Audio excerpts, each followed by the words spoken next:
LBA Enterprise Show. On the mic with Mike King Biz, delivering food for thought. To find out more about the dynamic host of On the Mic with Mike, please visit his website at mikekingbiz.com. On the mic with Mike. On the mic with Mike. On the mic with Mike. On the mic with Mike. I'm on the mic with Mike. He's like a guru. No, he's a businessman with a great radio show. And he supports the nonprofits. On the Mic with Mike, the best business radio program around. Yeah, I am the partnership guru. That's what I am. That's what I do. I find and bring the best and the brightest to you. Today, I got the chess master with me. Corey Hancock Jr. is here with us. Welcome to the program, sir. Glad to be here. Thanks for having me. Okay, so folks are looking at this on Zoom. The man has the backdrop. He got the pieces there. Let folks know you are the Pied Piper in the area of chess, but you know I've been seeing you around with the chess game for a long time. But in between that, you going back to VCU and getting degrees. You know, you got the credentials, but you are known as the chess master around town. The floor is yours for a couple minutes, sir. Well, again, thanks for having me. I got to be careful with the term chess master because in the world. Okay, so that's true. Okay, so for lay people like me, he's just really nice around the chessboard, and he's a Pied Piper of explaining the reason that chess is important and all the things that people can get out of it. Okay, so you're not calling yourself a chess master because, okay, I'm calling a chess master, and this is my radio show, so go ahead, man. I'll take it. Yeah, so I went back to school to finish my master's in counselor education. I was very motivated to go back because, as you know, I did a lot of after-school programs surrounded by chess. And I realized like I was making a difference. Like what I was doing was working, it was changing behaviors, you know, I was teaching people how to think, but I wasn't exactly able to articulate what we were doing. And I knew there was a better way to do it. So I wanted to get more educated on the ideas of like using evidence-based practices, meaning we're using research to guide our ways of teaching and our ways of thinking. So that's part of why I went back. So I went back and got my degree in counseling. So now I'm a professional counselor, school counselor at that. And I'm continuing my work and offering after-school programming in the community. And now I've added an additional focus is building this chess network. Because what you see a lot of is a lot of chess clubs that pop up here and there. They're very isolated. They might have some boards there, might play a few casual games, and then it kind of just diminishes from there.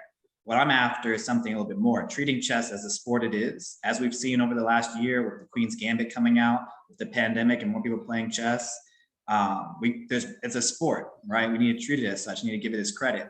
So I want to see tournaments. I want to see simul exhibitions where a master plays a lot of people at the same time.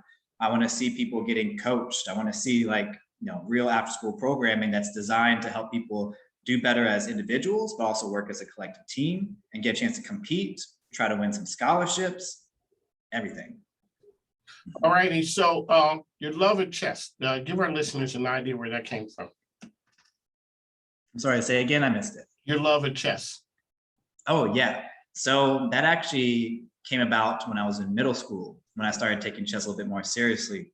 And it wasn't really so much the game itself at first. It was just, I was looking for a sense of community, right? And I didn't know I was looking for a sense of community until I found a community. And when I entered a chess program in middle school, actually Cockeysville Middle School in Baltimore, Maryland, it was a crowd of people in there. We're talking like 40, 50 students in there, all playing chess, all with the mentor chess coach there. And everybody was very free to share ideas. So we were working collectively together and also working against each other in competitions as well. It was very interesting because I always was used to people trying to hide information, right? They're kind of afraid or insecure about sharing ideas because they don't want you to use it against them. But in the world of chess, it's a little bit different than that. There may be some cases like that, but in a strong chess community, people are actively seeking ways to share their knowledge and demonstrate what they know to the people around them so they can grow collectively together and then go out and compete in the world. And that was where my real appreciation for chess began. Because the more time I spent in this chess community, I grew an appreciation for learning, which transitioned to my academic growth as well. This unbeknownst to me, right? I had no idea what this was doing for me. All I knew is that my life was getting better. And the more I learned in chess, it kind of transitioned into me actually wanting to teach other people how to do different things. Like I was actively learning and trying to grab all sorts of knowledge from reading, from other mentors, from other students, and I would actively seek ways to kind of give back, right? And that just refined the way I learned. It refined the way I studied, which again, I didn't know what studying was until I went to a chess community. So I started doing better in school. I was more motivated to participate in activities in school. My attendance went up. I was more highly motivated, all those great things. And I just kind of ran with it, right? And now, as you know, like pretty much every aspect of my life, chess is involved in some kind of way because of that community sense and that ability to use what you're learning and learning how to think to make your life better, make it less anxiety driven, or help you have better outcomes overall. When did you realize I'm pretty good at this thing right here? It was definitely in my middle school years because we had lots of tournaments. My mentor, Glenn Siegel, he was actually a math and science teacher at Coxwood Middle School. He created this program, which was just phenomenal. He made it interesting and fun for us to come around.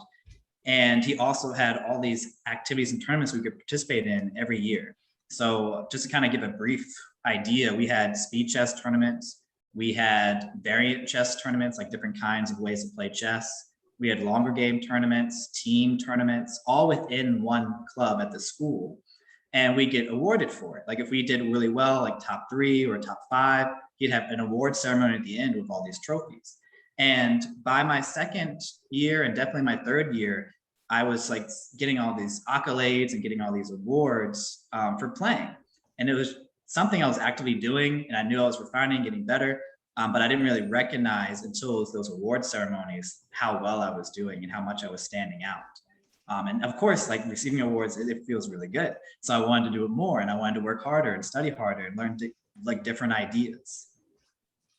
Alrighty, so let our listeners know what the Queen's Gambit, what that did to the game of chess. Now, for folks, this is an excellent series, folks. And when I saw it, it changed the way, it kind of brought chess to life. Because sometimes people think, in the whole world of chess, it just showed that there's some flair there, and that was a great show. So explain to listeners what that meant. So the Queen's Gambit did an exorbitant amount for the chess world. It's kind of like reigniting it in a sense. There's just so much happened because it's interesting because it's one of my favorite chess shows, chess movies. I'm sure it is. Yeah, because it made chess, it showed how interesting chess can be. Like if you don't know chess, right? If you're not from that world, and you see a couple people playing in front of each other and you don't know what's happening, it doesn't seem that interesting. But if you watch the Queen's Gambit, even if you're not a chess player, you can feel the tension. You can feel how important this game is to each individual and as a collective, and what it really takes to do well. And even if you're not doing well, like all the anxiety or frustration that comes with it, but also the excitement and adrenaline rushes that come with it. And the Queen's Gambit really highlighted that. It also showed a lot of the challenges that women face in the chess world or in sports in general. And it showed a demonstration of how she came through all of it and came out on top, which is really exciting. I highly recommend it for anybody to watch it. On the mic with Mike, ESPN Richmond, that's where you are. Corey Hancock Jr. here is with us. I came in 2014. I see this young guy out there talking chess about how great it was. 6 or 7 years later, the man is still talking chess. And now he has the idea of putting it together and making it fun and making it available to the masses, sort of like a team game. Because even like in the Queen's Gambit, they're like, hey, you know what? Maybe if you try this move. So they were all teaming up to kind of help her get to where she wanted to be. Talk about what kids get out of the game of chess. So that's wonderful. I'm doing my best not to give away too much of the Queen's Gambit, but that's true. There's definitely moments where like you're in this, it's like you're a boxer, you're in the ring by yourself, right? But you have a team behind you to support you. So no matter how great you are, you still need people behind you. You need community to support you emotionally and over the ideas over the board. And there was opportunities for that for people that she competed against. We're also working with her to help her compete against other people. So it's still like a team effort, sharing ideas. And that's what I like to see in chess clubs in our community as well, where students are like, they're learning how to improve themselves as individuals, but also developing like this fellowship with other students, developing these bonds that they can use to strengthen them in other aspects of their lives as well, developing relationships with other people, which is something people don't think about a lot with chess. You don't think about building relationships, but that's a huge part of your development and your improvement in anything. That is true. We just see the speed, the speed chess game out in the park. Okay, so how can people get involved with you with what you're doing? Yeah, so there's a number of ways to get involved. You can always start with chesscounselor.com and kind of look for what kind of opportunities suit you. I also have a meetup group. If you go onto my website and you look for community, you can join a meetup.com group that we have for a chess community. You'll see like opportunities for club meetings, like we were just talking about chess in the park. We have a couple of those. We have opportunities that will pop up for events that you can come to just to kind of casually hang out, or you can participate and play. And then we're also going to have more tournaments that come up in the fall for people to come out from the public, whether as separated students or as adults. Some are more serious, some people are more just trying to have fun, to come out and play and demonstrate what they know. All righty, Corey Hancock, and one last time, how can people find you out there, sir? Sorry, I missed it. How can people find you out there one last time? You can find me on chesscounselor.com. All right, it's always a pleasure. Anytime you have anything going on, and keep us up to speed as to what's happening, with the whole idea of a league. I think our people would find that interesting. Yeah, absolutely. All right, On the Mic with Mike. We are here with Corey. So thanks for the program, sir. Thanks. Now take care. All right, thank you. Thanks, sir. Bye. Mike King is a businessman. He's a businessman with his own talk show. On the Mic with Mike is the best business radio program in the game. On the Mic with Mike, the best business radio program in the game. That's what we're talking about. And we're the best because we get the best sponsors who are here rocking with us. Now, this is the first time in studio right here. We got the man in the building, Tom Childry, the credit card guy is here. Tom, welcome to ESPN Physically.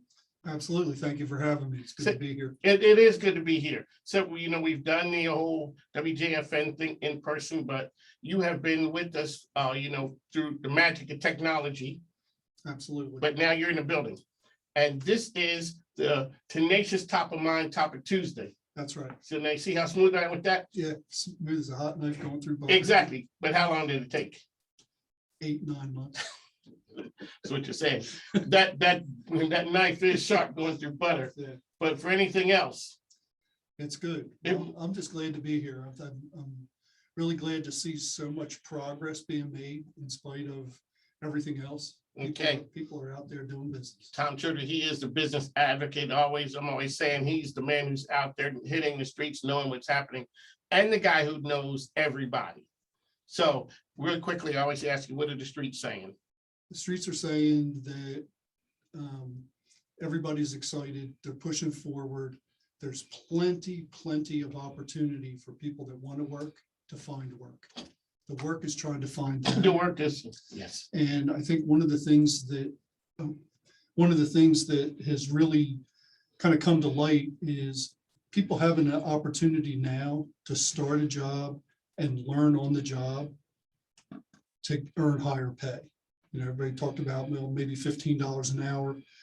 People can start and build a career and be trained on the job instead of having to have all the experience and getting there. Businesses are just looking for good people that are willing to learn and that are going to show up for work. And if those people come, they will be paid handsomely. Across the board, this is not industry specific. It's not. No, this is any and everyone are looking. Everyone's looking. I'm seeing restaurants that are closed an extra day or two a week because they don't have staff. Yeah, we got to give you guys over at the paint shop. You're saying, that's what you're saying, that they're saying, hey, if you worked in a restaurant, you can make more money here and not have to work Evenings and weekends. Okay, who are you guys over there? 89 Paint, Okay. Ethan Work. You got to give them a shout out. All right. Okay, so 89 Paint. Everybody, I saw Midas offering $6,000 as a sign-on bonus. Sure. And you think about it, what does a business owner want? They want somebody who's willing to learn, will show up on time, the way they're supposed to, and be nice to their customers. So if you're a nice person and you want jobs, jobs are out there. Richmond's a thriving metropolis and businesses are hiring. All right, ladies and gentlemen, show sponsor Tom Children's in the building.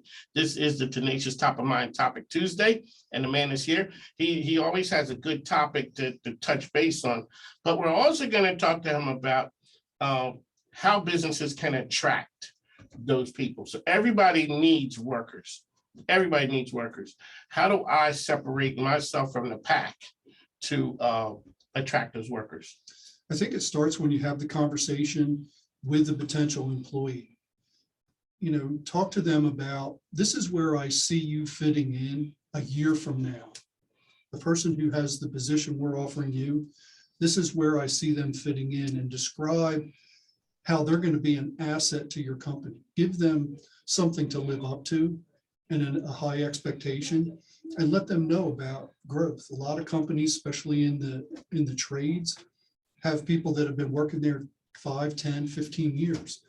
So there's long-term career potential for employees, but let them know that, share that with them so they know what to expect. And if you're the employee, when you're in the job interview and they ask you if you have any questions, say absolutely. Where do you see the person that fills this job in a year from now? How Gotcha. do you see them contributing to your business? Tom Children, the credit card guy. So I'm always saying that one of the reasons we give away airtime every day to nonprofit, other business owners. That's what we do here. And we do it because of gentlemen like Tom Children, who is here with us right now, talking about the Tenacious Top of Mind topic, which right on the moment, we're talking about hiring, and I guess as well as hiring, but retaining workers. I know you got, see, he doesn't just come with one book. He comes with 2 little black books. You got some, you know, the secrets of the world are in there. Okay, what you got, what's the subject today?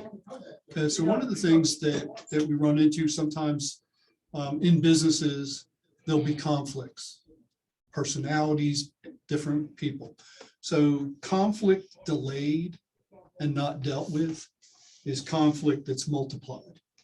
It's like money problems, medical problems, and marital problems never get better when you ignore them. So when there's conflict or there's challenges in your business, or you have questions, it's important to deal with those questions as soon as they arise to get solid answers or solid direction. As a business advocate, that's what I help business owners do. So your idea of it is you think that people just bury their head in the sand and it's going to go away. So what you're saying is, sir, it ain't going away. It's not, you know, it's like if you're behind on your mortgage, just because you went out to dinner tonight doesn't mean that you're not still behind on your mortgage. You know, that's going to catch up. So you have to make sure that you're dealing with and recognizing whatever the issues are. You may not have the wherewithal to fix it right now, but it then comes down to who do you need to become, or who do you need to talk to help you get through that. And that's one of the things you talked about before. You don't have to have the answer to every question, That's correct. because there's somebody out there who has that answer. That's right. The trick is, You have to ask. that's it. That's it. Man, that's sage advice. You've been doing this for a while, huh? It's 33 years. Okay. All right. So tenacity, one of the things. So you told me when you came in, you walked Broad Street and knocked on doors. I did. When I first got here in 1997, I parked my car. It was a First Union Bank diagonally across from Anthem at Staples Mill and Broad Street. And it was August, so you know how hot it is in August. Yes. We're here. And I hoofed it all the way down to Shockoe Bottom, and then went back and forth on all the streets because there were bars there, and then came back the other way in a white shirt and a tie. I'm not going to ask you what you look like at the end of the day. It was rough, but I had a big smile on my face because I signed up my first customer. You got somebody to say yes. Yes. In the midst of all of those no's, Okay, so what are the business owners that you're seeing out there? You always have some great information as far as credit card processing. We hear before you're talking about security. What's the buzzword? What's happening in that world now for folks? Some of the processors are arbitrarily adding in ridiculous amounts of fees. One of the processors, that's a big national processor, is being sued now. Class action lawsuit just got filed last week because they arbitrarily raised everybody's fees 65 basis points if they didn't have a couple of I's dotted and T's crossed. And business owners have enough to worry about that they shouldn't have to worry about hidden fees being slipped in. So part of my job is to sit down with them, take a look at those statements and make sure that there are no hidden fees, or as they're often referred to as junk fees. And how can a person engage with Tom Childry, the credit card guy? The fastest way is to call or text me. My cell phone is 804-503-VISA, like the credit card, 8472. So 804-503-8472. Visa. Absolutely. That's how you can find him. Tom Childry, the credit card guy. Visa. That's it. Yes. That's all right. Let's talk about that right there. And you're great at the marketing side of this right here. Well, I have all praise needs to go, aside from God, needs to go to the phone company for giving me that phone number. And when you looked up and said, my number is Visa, I was like, that's manna from heaven. somebody said that it was ordained that you were going to work. It was going to work. It was going to work. I just went to T-Mobile and got a phone. Okay, I'm serious. It's Visa. All right, so branding and marketing are all parts of business success. Explain to the listeners, because the ESPN listeners have never heard the story, how you became the credit card guy. I was in Business Networking International, BNI, and the people in the group kept referring to me as the credit card guy. And then I had customers referring to me as the credit card guy. So I just embraced it and trademarked it a few years ago, Tom Childry, the credit card guy, and just kind of have run with it since then. It lets people know what I do, where my area of expertise is. And as a business advocate, if there's anything outside of my area of expertise, I know experts. That I can introduce them to. Because as you said, it's not about knowing everything. It's not. You can't expect, as a business owner, you have so many responsibilities that you can't necessarily expect to know everything about everything. And that's why having a strong, profitable network is able to be utilized and be introduced to other people that can solve whatever issues or challenges you may have. Tom Childry, credit card, and on top of that, you're a master at the chamber, understanding the value of chambers and partnerships. Let's talk about that, because your name everywhere someone goes is, I know Tom Childry. And it's not, I know Tom Childry like this. I know Tom Childry. He's a guy who gets things done. He understands this thing. Well, I've had the privilege of being a member of both the Colonial Heights Chamber and the Chesterfield Chamber, and serving on the board of directors of both. And one of the things about the chamber is you get what you put into it. So when I had the opportunity to serve, I stepped up to help them, because the chamber helps me get introduced to people I may not ordinarily meet. And it just helps the community, because the money that is earned from businesses in the Chesterfield or Colonial Heights Chamber, that money gets spent right back in that community. That is true. All righty, so here we are here, Tom Childry, credit card guy, one of my ESPN Richmond. He is here. It's the Tenacious Top of Mind Topic Tuesday. That's where we are. He is here with us every other Tuesday. That's where he is with us, always talking about the cool things that are happening in his world. It's the power of knowing someone and finding and building relationships. Business owners a lot of times don't know what they don't know. So your job is to go in there, you help them get to be more schooled on what's happening out there. Right. And introduce them. Again, I don't profess to know everything. I just know somebody that knows That thing. that thing that I can introduce them to. And the people that I will introduce them to are people that are trusted, that I would give the keys to my house and then feel comfortable that they were in my living room without me. Experts as well as people of good character. Absolutely. One of my Tom Childry is here. Really quickly, once again, how can people find Tom Childry out there? My best number, call or text, 804-503-VISA, 804-503-8472. Quick, easy collect. I'll make it easier than you expect. Okay, how did you get that? Like, how long did it take? And ladies and gentlemen, if you could just see the smart, and it's not even a smile, it's just a smirk on his face. How long did it take for you to come up with that one? Well, it started because I sold a product that was called Easy Pay, and I also sold QuickBooks, and we were direct with the processor. So quick, easy collect, make it easier than you expect. I was expecting that for a sexy story. It is what it is. It's efficient. It is efficient. Tom Childry, sponsor the program. It's always great when he's back in the building. It's been a while, man. It has It been. has, we've grown up, from conservative WJFM. Had some great times over to Al Green. Yeah. So, shout out to. Yeah, I see Big Al on social media here and there. Yes, he is. He does a dance praise party on Sundays with me over on the Choice 105.3 Al Green, the man with the voice, as well as he is nice on the turntables. Tom Childry, bit of information. One last thing that you could offer our listeners, business owners, that they should do right now.